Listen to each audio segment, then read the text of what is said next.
So yeah, so we're going to discuss today.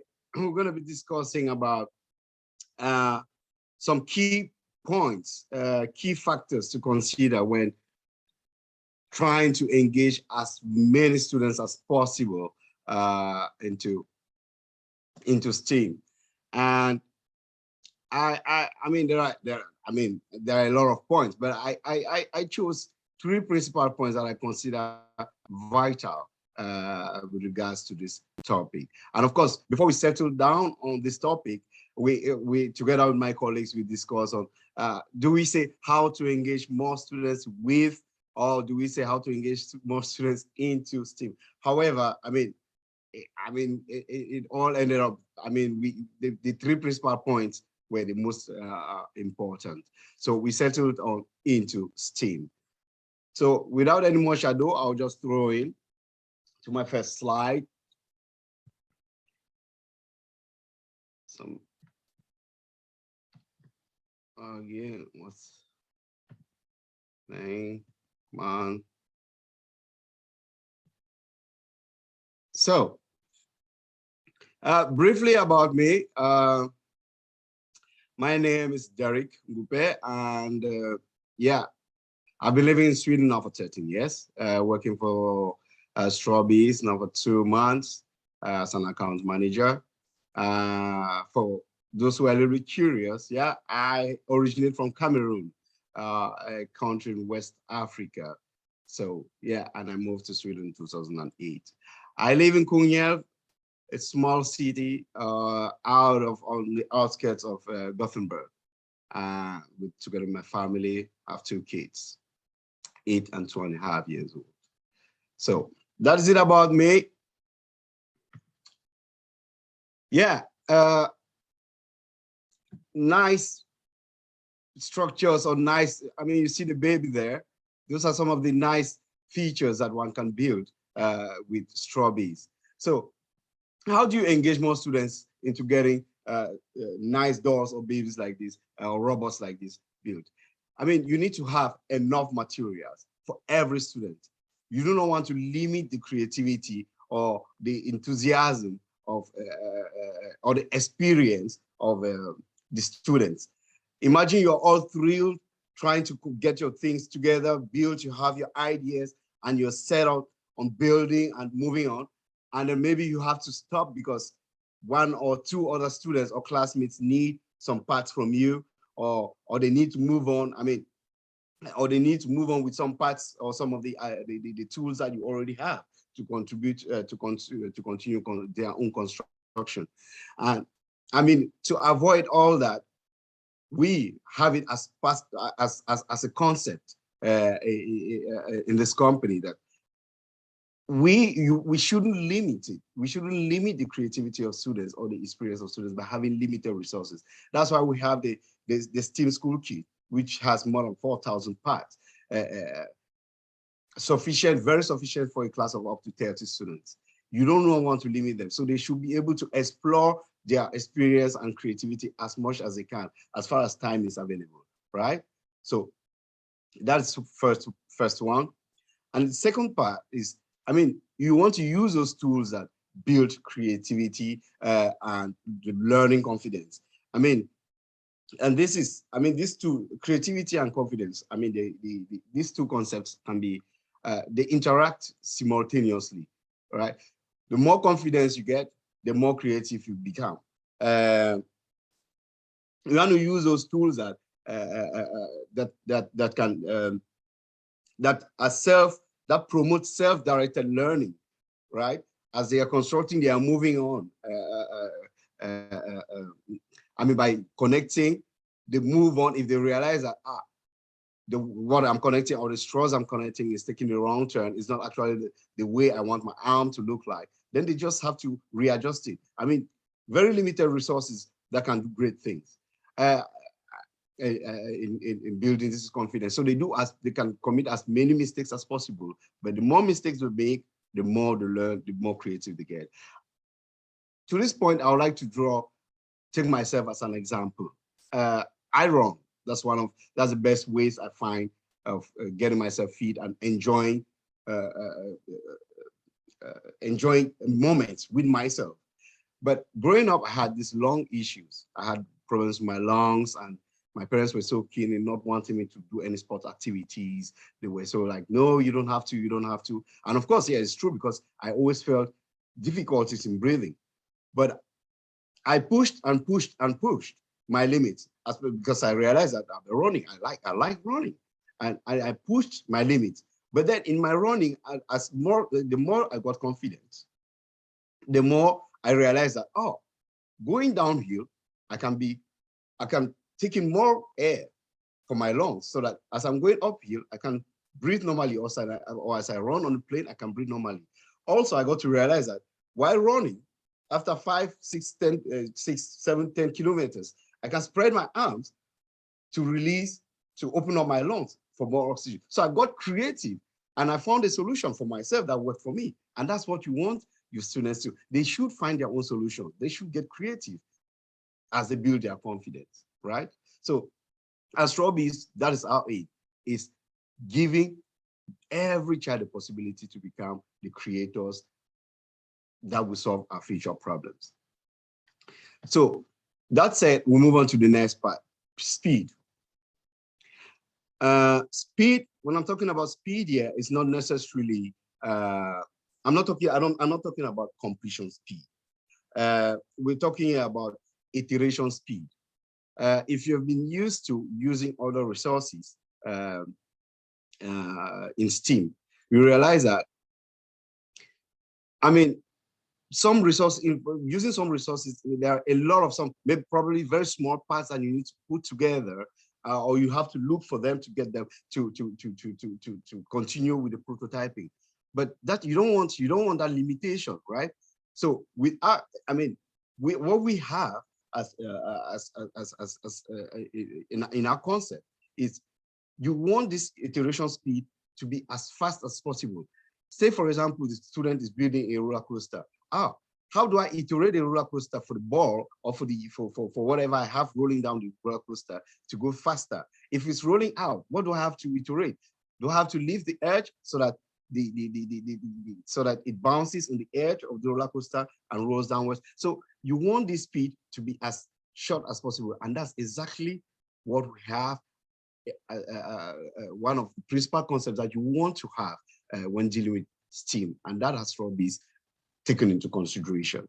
I hope this point is very clear, because sometimes we get to mix it up with, when I took up this, even my colleagues were asking, are you talking about completion? I said, no, from what I am seeing here, I mean, the iteration speed is what has been taken into consideration. And when I talked to with Tosha, he told me that's exactly the point. That's exactly what I had in mind.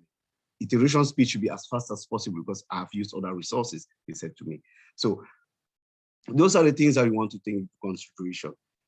At this point, we have gone through 3 principal points that I wanted to share with you at the first part of this webinar. Are there any questions at this point? Fanny, do you find any questions?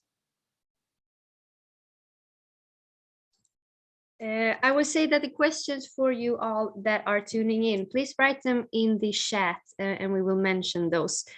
But I was wondering, since you are mentioning this about the running and your inspiration and so on, what is the biggest challenge so far, you think, while building and working with STEAM activities? The biggest challenge, if I understood your question very well, is you get creative while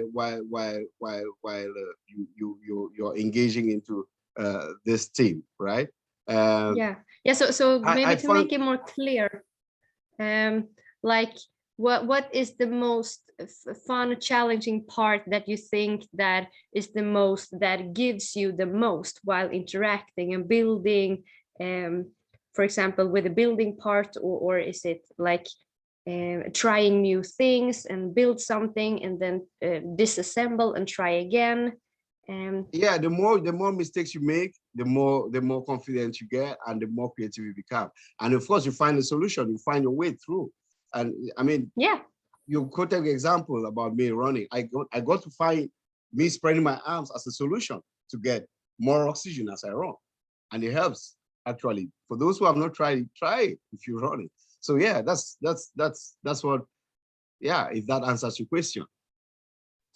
Yeah, that's great. Great answer. Great. So moving on, these are some of the interesting structures that you could build as a mechanical crane. You see, it's not a lot of parts required to get this crane into place. And the positive thing is also you can use, I mean, that's a bridge, but it's very, I mean, you could complement it with other items. You see here a cardboard to complement the bridge. So that's also something that is very positive. And find the mechanical handle there, find the stars. So a lot of fun things. It could be activities, it could be lessons.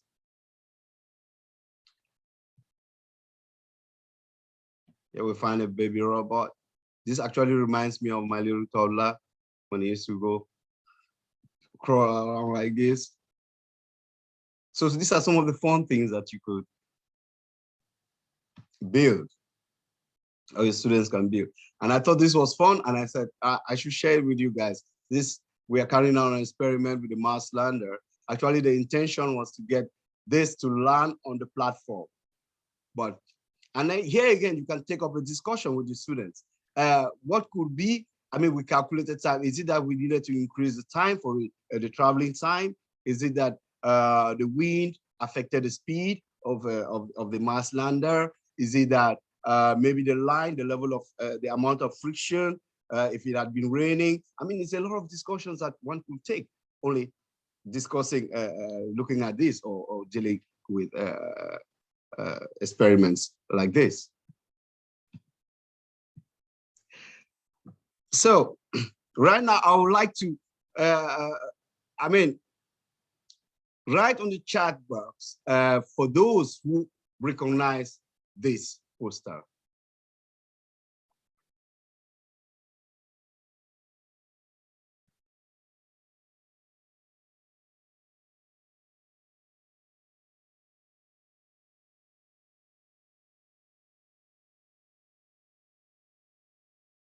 Great, great, Christine. Yeah. So you probably know what I'm aiming at. That's great. So I was following this. I saw, like, I mean, we attended the Stematone exhibition, and I was following this very interesting webinar that was hosted by Victoria Thompson. Some of you who are familiar with Twitter might have seen her tweets, and she's a STEM integration coach. And she had to share this information, and I said, this really tallies with what I have to present. And I said, no, I mean, you want everyone to be involved. One of the important aspects is when discussing STEM, we want everyone involved. And it's very important to capture these real life connections to get everyone involved into STEM. And here I found when she talked about this, and I said, no, I have to share. I mean, these are three great mathematicians at the period in history when women were seriously segregated in this kind of job that they were doing, working in the exploration of space. But they managed to penetrate and convince the men with their with mathematics concept or the formulas that it had. And this actually became a pivotal achievement because it played a very vital role in enabling the exploration of all the astronaut Glenn into orbit. And so, I mean, we grew up knowing about, I mean, with a lot of, I mean, we learned, I'm not saying that they were not great, Isaac Newton and all the rest, Albert Einstein, but it's talked about ladies. I mean, we got passively introduced to us Marie Curie, one of the greatest chemists, French lady. And so we need to share these real life connections. And the thing that even intrigues me more is the fact that at that time, there are even women of color also. So all of that has to be taken into consideration to get everyone, let the students know about this. then they feel connected and then people get interested, right? So I thought I'd share this with you. For those who have not watched this movie, I really recommend it. Go and watch it.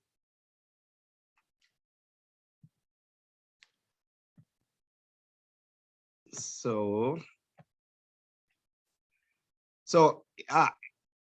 like, as you know, as our aim is to get every child, to give every child the opportunity to become inventors and creators. But how do we do that? It's, of course, enabling, making it very easy for their mentors, who are, of course, the teachers, to be able to coach and guide these future creators, right? So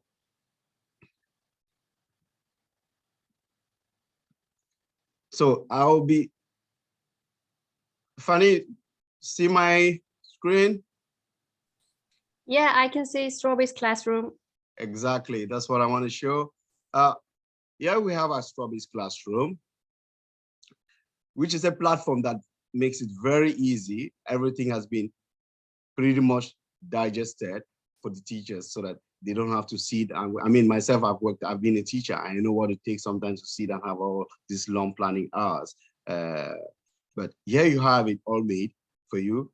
Lessons and activities, of course, curriculum aligned. So when you sign into our classroom, you get the dashboard where you can find teacher testimonials, you can find upcoming webinars and all that. But I'll move on to my favorite activity or lesson here. So here you find the roller coaster. I loved physics.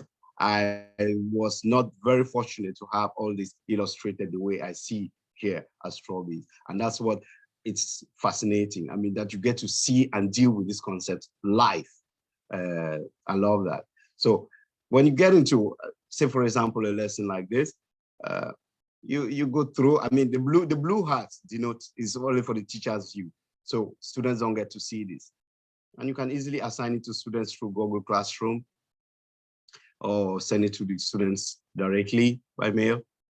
You go through steps, preparation, and you have all the vocabulary treated, warm up.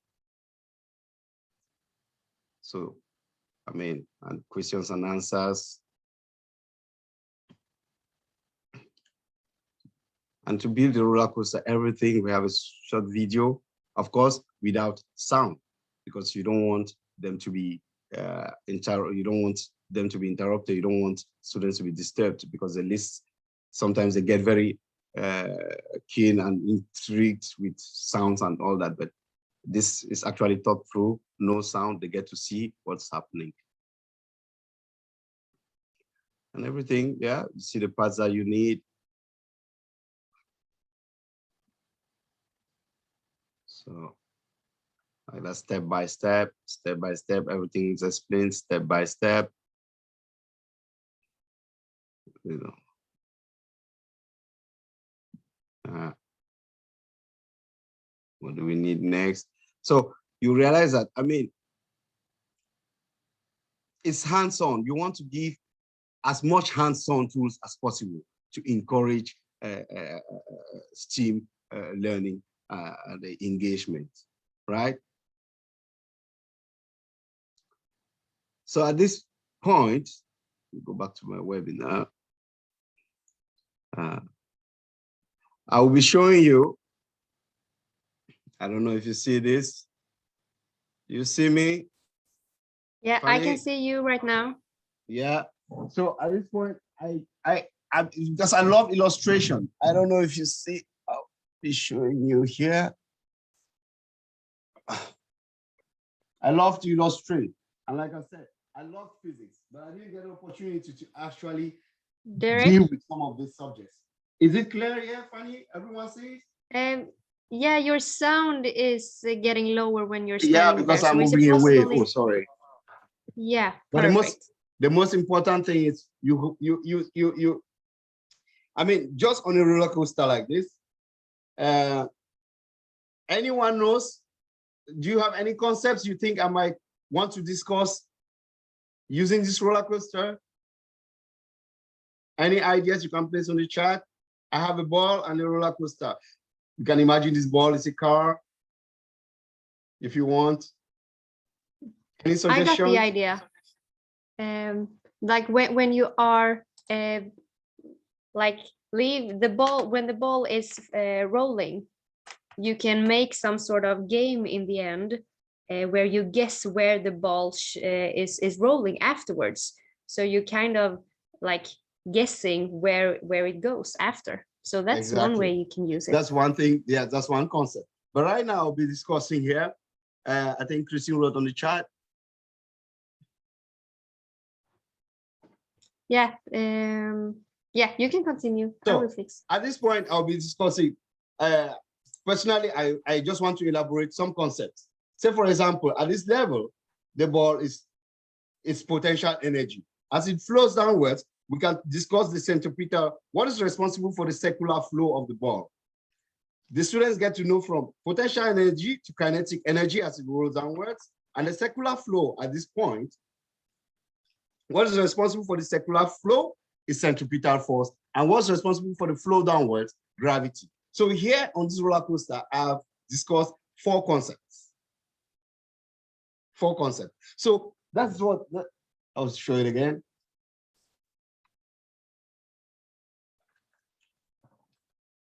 So there's a lot that one could learn or teach students through STEAM. And like I said, personally, I love physics. So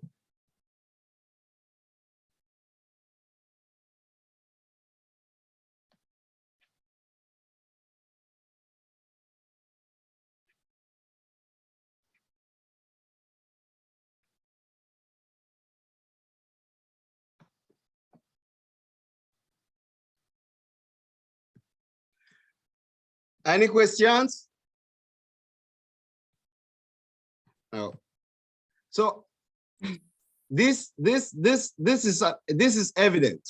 I thought I'd share with you nice moments like this when some happy collaborators, districts receive their packages from their kids from Strawbees, and they decide to share with us. So, I mean, you want everyone to be engaged into STEAM. You want the students to be engaged into STEAM. So go and place your orders, and please share as much as you want with us. We'll be very happy to share pictures like this. These are nice moments, nice images. Love that, love that. Love that. We have some few minutes to go. At this point, before that, I mean, even exploring activities you could always use. We have a pocket full of ideas where you can always challenge your students to pull out cards and challenge them, maybe 7 minutes, 10 minutes, build something. And I mean, test them and see what they are capable of. So every resource. Derick. Yes? I was wondering if you could stop sharing, we can see you on a bigger screen. Oh, yeah. Then we had a question here, wondering what kind of computer programming do we use? Yeah, basically we use block coding, which is the most basic form of coding. I mean, you don't want the students to be interpreting long lines of text in coding. So we use the most basic coding, which is block coding. So the students get to explore as much as they can, building games and moving objects and things like that. And you can always access this on the internet. It's internet-based, make code. So you can Google make code and Microsoft, and then you get it.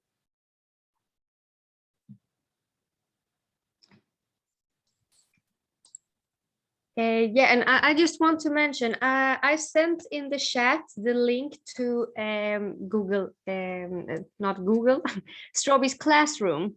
Exactly. I forgot to mention and Derick. Thank you, Fanny. What is happening next week? Next week, we'll be having our next, we had a series of 4 webinars. So we'll be having our 4th webinar next week. So tune in, and Fanny, please, if you have the link, you can just share it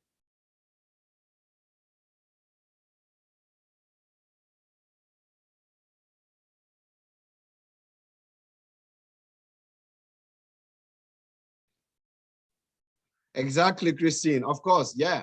You can adjust. That's what I was talking about, iteration, how much you iterate. So you can adjust, you can reduce the level, you can increase. I mean, how much speed you want on the roller coaster, you can always adjust your roller coaster. So these are I mean, there are different ways of challenging the kids. By if you want to increase the speed, how much elevation do you need, or how much, I mean, so that it's balanced, or to get more equilibrium. Thank you, Christine. Thank you for the tips.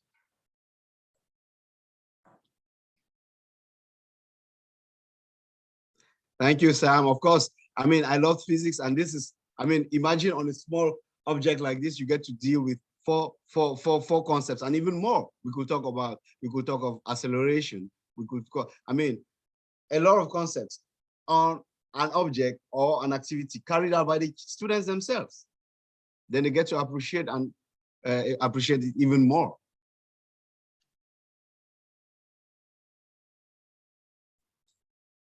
Derick. Yeah. What should we do if someone wants to know some more about Strawbees? Yeah, if you have any queries or you want to know more or place your orders, please contact us directly. Funny, you can share our details. Go or visit our website.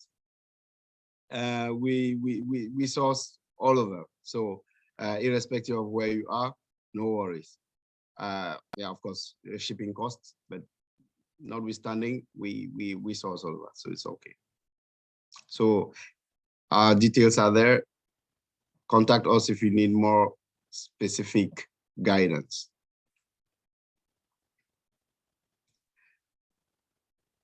Yes, at this point, I will say if we have no more questions coming up, I will just want to thank everyone.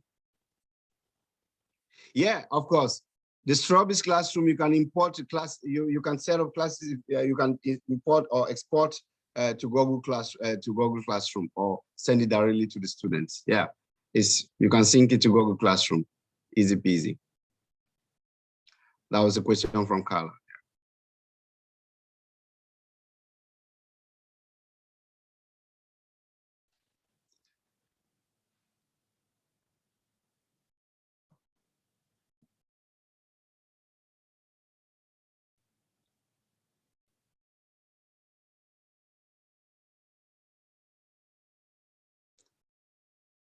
Great, great, great. So thank you very much, everyone. Thank you. We got this one last question, I think. If Strawbees Classroom is a paid deal? Right now, Strawbees Classroom is free.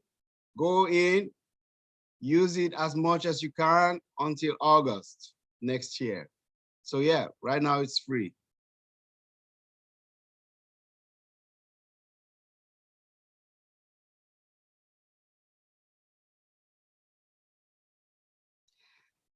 So thank you, everyone. It was a pleasure having you.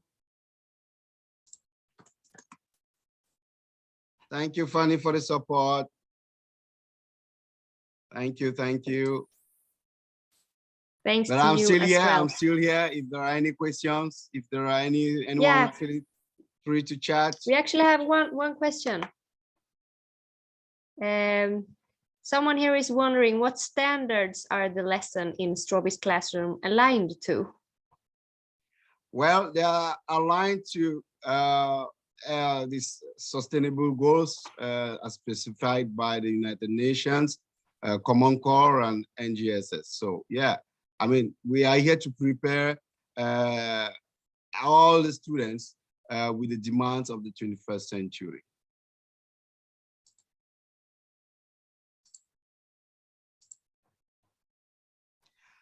All right.